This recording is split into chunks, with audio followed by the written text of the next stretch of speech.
Hey guys, so for today's video ay gagawa tayo ng special banana chips. So come on, let's go.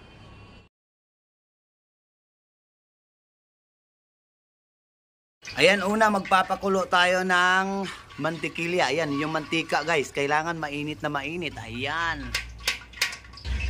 Tapos isasalang na natin itong ating banana chips. Ayan.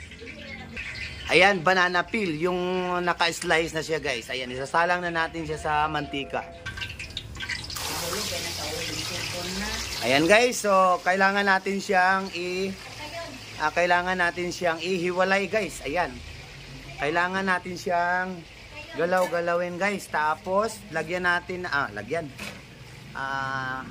ipapatuyo muna natin siya sa guys, hindi muna natin siya ihahalo dahil magdurog-durog po yung mga banana peel. Ayan, hayaan na po natin siyang tumigas.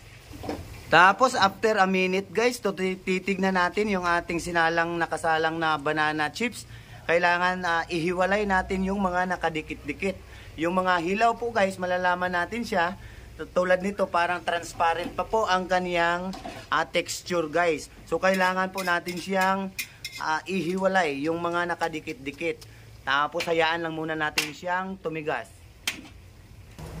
So yun guys, tignan natin, medyo crunchy na siya. So medyo paluto na po siya.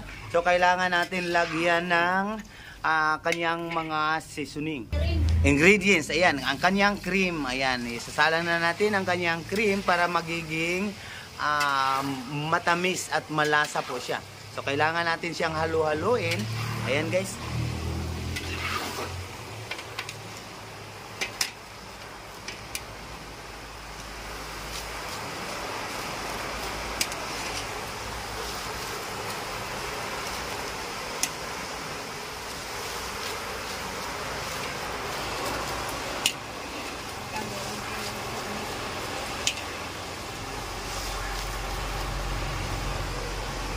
Ayan, so hihintayin lang po natin siyang tumigas o magiging crunchy po yung ating banana chips.